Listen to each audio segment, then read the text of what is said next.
నా పేరు మేకల్ రాములు యాదవ్. నేను జాతీయ యాదవ్ క్లబ్ పోరాట సమితి జాతీయ అధ్యక్షుడిని. నాతో పాటు తెలంగాణ రాష్ట్ర అధికార ప్రతినిధి గుడిగ శ్రీనివాస్ యాదవ్, అదేవిధంగా మా గ్రేటర్ హైదరాబాద్ యూత్ అధ్యక్షుడు శ్రీశైలం యాదవ్, అదేవిధంగా రాష్ట్ర కార్యదర్శులు మరి వీరేందర్ యాదవ్, శ్రీశైలం యాదవ్లు ఇవాళ తెలంగాణ రాష్ట్ర ప్రభుత్వానికి జాతీయ యాదవ్ క్లబ్ పోరాట సమితి తరఫున మేము కొన్ని డిమాండ్స్ చేస్తున్నాం. ఏంటంటే ఇప్పుడు ప్రభుత్వం ఏర్పడి దాదాపు నెల 15 రోజులైంది. ఇంతవరకు కూడా మరి నామినేటెడ్ ప్రభుత్వ సలహాదారులు కానీ ఇక ఎమ్మెల్సీలో కానీ మాకు యాదవ్లకు ఇంతవరకు కూడా ప్రాతినిధ్యం కల్పించకపోవడానికి కారణం ఏందని మేము రేవంత్ రెడ్డి ప్రభుత్వాన్ని అడుగుతున్నాం. ఎందుకంటే ఇవాళ ఎమ్మెల్యే ఎలక్షన్స్ ముందు ఉదయపూర్ డిక్లరేషన్ ఏమైందనేది మేము ప్రశ్నిస్తున్నాం. ఉదయపూర్ డిక్లరేషన్ ప్రకారం అప్పుడు కాంగ్రెస్ పార్టీ ప్రతి ఎంపీ నియోజకవర్గం నుంచి 2 బీసీలకు ఇస్తే 34 బీసీలలో దాదాపు 7-8 ఎమ్మెల్యే సీట్లు యాదవ్లకు వచ్చేది. కానీ అట్లా కాకపోవడం వల్ల సిటీలనే ఇవ్వడం వల్ల మరి కాంగ్రెస్ పార్టీ సిటీలో ఒక్క సీటు కూడా గెలవకపోవడం వల్ల యాదవ్లకు అన్యాయం జరిగింది. ఇప్పటికైనా ఎమ్మెల్సీలలో ఖచ్చితంగా ఎవరినో ఒకరిని మంచి మీ పార్టీకి అహర్నిశలు కష్టపడ్డ వాళ్లకు మీరు ఎమ్మెల్సీగా యాదవ్లకు అవకాశం ఇచ్చి మంత్రివర్గంలో తీసుకోవాలనేది ప్రధానమైన డిమాండ్. అదేవిధంగా ప్రభుత్వ సలహాదారులు ఇంకా కొంతమందిని తీసుకునే అవకాశం ఉంది. యాదవ్లు చాలా మంది మేధావులు ఉన్నారు, యాదవ్లను తీసుకోవాలి ప్రభుత్వ సలహాదారుగా. అదేవిధంగా రాబోయే టిఎస్పిఎస్సి మరి మరి మేధావులు చాలా మంది ఉన్నారు యాదవ్లలో, మరి ఒక్కరికి కూడా ఇంతవరకు కూడా భర్తీ చేయని పరిస్థితి ఏర్పడ్డది.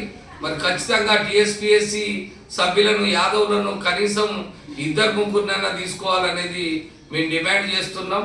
అదేవిధంగా మరి కార్పొరేషన్ చైర్మన్లు కానీ ఆర్టీఐ కమిషనర్లుగా కూడా యాదవ్లను తీసుకోవాలనేది, అదేవిధంగా మరి రాబోయే కార్పొరేషన్ చైర్మన్లు కూడా జనాభా ప్రాతిపదికన యాదవ్లకు ఖచ్చితంగా సముచిత స్థానం కల్పించాలి.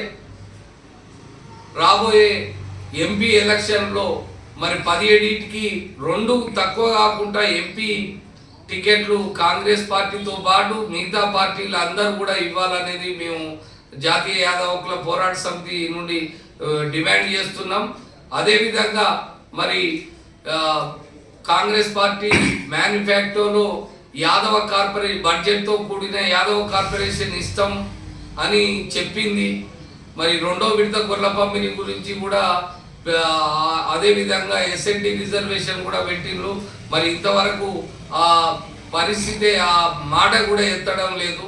మరి భవిష్యత్తులో ఇస్తారు అని మేము ఏ ప్రభుత్వానికి కానీ రేవంత్ రెడ్డి ప్రభుత్వానికి కానీ ఇది గతంలో ఏ ప్రభుత్వానికి కానీ మేము ఎప్పుడు వ్యతిరేకం కాదు. మీరు ఇవ్వకపోతే మేము కొట్లాడి తెచ్చుకునే హక్కు కూడా మాకుంది.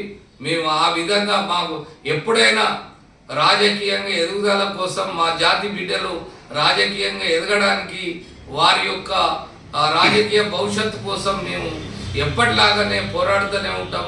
ఈ రేవంత్ రెడ్డి ప్రభుత్వాన్ని కూడా మేము విజ్ఞప్తి చేస్తున్నాం. అయ్యా పోయిన ఎమ్మెల్యే ఎలక్షన్లో మీ కాంగ్రెస్ పార్టీకి గంపగుత్తగా ఓట్లేసినాం.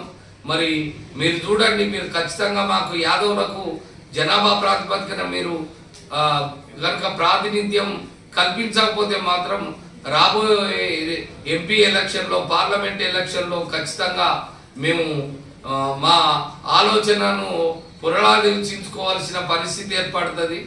మీరు ఎక్కువ ఇస్తే అదేవిధంగా మీకు అండగా నిలబడతాం.